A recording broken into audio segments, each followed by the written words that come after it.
Michelle Egan is a global fellow with the Wilson Center's Global Europe program. She's also a professor with the School of International Service at American University, and she's our resident Brexit expert. Welcome back, Michelle. How are you?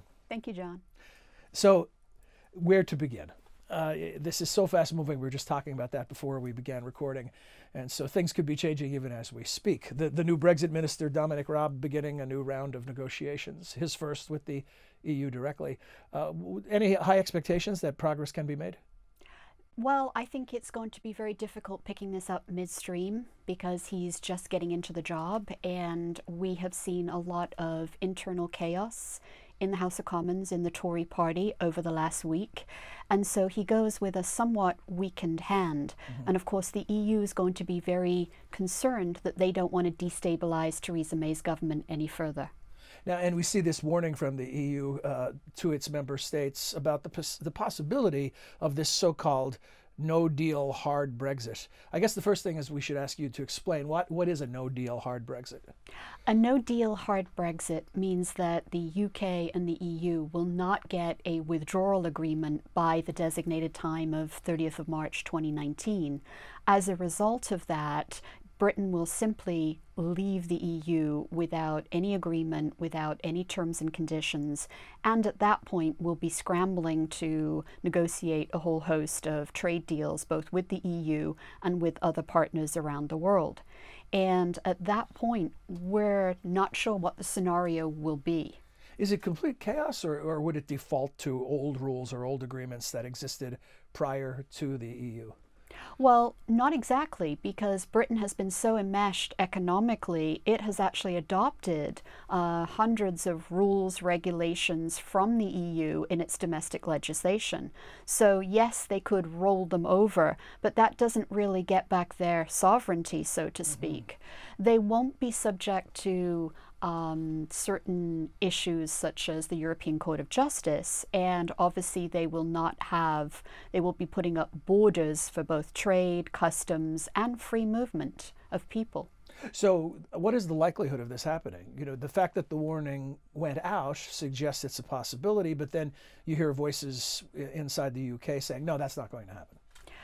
The media, academics, experts are very mixed. I think they're a little bit more pessimistic after this week, when it looked like Theresa May was softening some of her red lines and putting forward some sort of better ideas about what the British wanted. But one has to remember, it is the UK leaving the EU. They're not going to change their rules, regulations, and policies because they themselves have created a large single market and economic bloc. So the question is what concessions they might give Theresa May, and what could she bring her party to agree to? And that's the problem. It's probably less the EU and more the dynamics within Theresa May's own party. We've been so focused on the potential for a breakdown or the road bumps along the way. Are there major agreements that are already in place? Yes, Barnier was here as the EU's chief negotiator last week in Washington, D.C., and he indicated about 80% of the withdrawal agreement, which is phase one, is already in place. Having said that, in any negotiation, the hardest part is always at the end, and the hardest part is going to be Northern Ireland and the border between Ireland and Northern Ireland. The impact of the Trump visit and his remarks about Boris Johnson as a potential prime minister, about Theresa May not taking his advice on how to do this right, or at least Trump's way. Has that had any lasting impact, or is that just a lot of noise? Some of it was noise, but some of it, I think, should have also raised the issue for the British public, the British government, that this is no longer simply about economics and, you know, the economic agreements and the economic implications. It's also about the geopolitical, you know, because Britain's going to be leaving a structure of police cooperation, judicial cooperation, intelligence cooperation. The question also becomes control of our skies, flying airplanes. There's a whole host of things that are as much geopolitical as trade. And it also raises the issue, as Trump is deeply unpopular in the UK, about whether the British will want to forego an EU trade agreement and choose what seems to be US rules for a US trade agreement. And how secure is Theresa May's government at this moment? Theresa May has a very slim majority. She's relying on the DUP, the Irish, small Irish political party, nationalists. And as a result of that, she has splits within her own party. It's kind of interesting. David Cameron in 2006, 2006, when he first came in, he warned his party, don't keep banging on Europe. And a decade later, that's absolutely, enmeshing British politics right now. And part of it is threefold. The first one is you have the government with a designated white paper that's dead on arrival. You have the very pro-Remain Conservative Party that wants to stay in the customs union at a minimum. And then you have the ultra-Brexiteers who were threatening to have a no-confidence vote in the Prime Minister. And they are now pushing her no customs union, no separate agreement for Northern Ireland. You can't square a circle. What about the possibility of another referendum on Brexit itself? Certainly there have been voices that have been calling for that almost before the ink dried on the first vote, and now they've gotten a little louder in recent days. Is that a possibility? Well, I think the first issue is, what question would you put on the referendum? Did you change your mind? Did you change your mind? Or do you want to no deal? Do you want to accept this particular deal that Theresa May gets? So that's the first issue. The second issue is timing.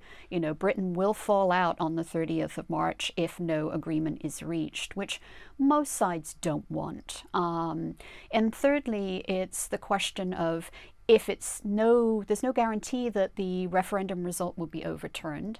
And even if it's overturned, what if it's a small majority again? It's still very dividing in terms of the public opinion. Speaking of timing and deadlines, is your sense that this is a hard and fast deadline, or is there some wiggle room? In other words, how urgent is the situation? This situation is urgent, and I think Theresa May was even going to have an early recess for Parliament, which she has to have something, or something has to be agreed by October for it to go through the various member states and the Parliament to look at it, and for different constituencies to take a look at the deal before the March deadline. If they get an agreement, and this is really important, they're negotiating a withdrawal agreement. They're not negotiating the next phase of a trade relationship. They can't sign, if they get an agreement, which is a withdrawal agreement, then there'll be a transition period of 21 months where both sides will sort of get their ducks in a row, deal with logistics, deal with customs, deal with supply chains, and all things that they will need to do in terms of rules, regulations, and adjustment, adaptation. 21 months is not a long time, but if they get that, the British can't sign a trade agreement independently until those 21 months are over. They can negotiate, which is probably what they will do, but effectively they won't have an independent trade policy until those 21 months are up. I really do. I sincerely apologize when I ask an expert to turn into a pundit and speculate, but I'm wondering, what does your gut tell you about what you see happening and what is the most likely outcome? The most likely outcome is, I think, that perhaps the Labour Party will push for a referendum in the autumn. That might be a game changer.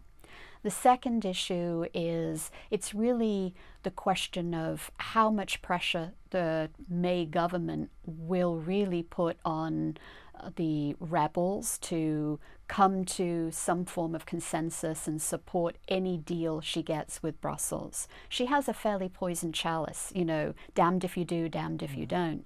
And I think the third issue will be, I don't think initially people will see a terrible economic effect if Britain crashes out, not immediately. And so, the question is public opinion has changed marginally, but not very much. And the last issue would perhaps be the Northern Ireland issue. That's, to me, the biggest issue. And the final issue is, here we're talking about election meddling as a political issue. And we've now seen the vote leave is been fined by the Election Commission, and there are some challenges to the legitimacy of the vote. I thought that was going to be my final question, but I can't resist a follow-up on the Northern Ireland statement you just made. Flesh that out a little bit for us. Why is that the stickiest wicket? The border between the north and the south, which two separate entities, Northern Ireland being part of the United Kingdom. And they do not, in Northern Ireland, want to be treated differently, treated separately, be part of a customs union of the EU, be treated as a different component within the United Kingdom. And secondly, the ultra-Brexiteers, they're nationalists. They support the unity of the United Kingdom, so they don't like any preferential treatment or differential treatment for Northern Ireland. Then there's the other issue that we haven't had a border since the Good Friday Agreement 20 years ago. So that border is 224 miles. And secondly, it has 254 crossings. How are you going to police that? And it raises issues of security and borders. That's not a psychological image you want to put in a continent or an island that had been so divided and so subject to insecurity.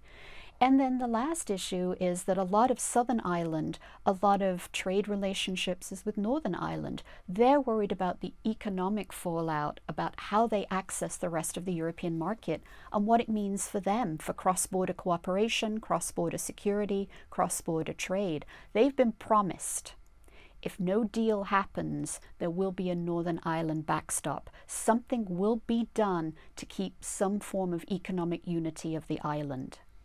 Michelle, thank you for joining us and helping sort through this. It's pretty easy, I guess, to go on one day, go vote in a referendum, but then everything that follows is pretty darn complex. So thank you for helping us sort it out. Thank you very much, John.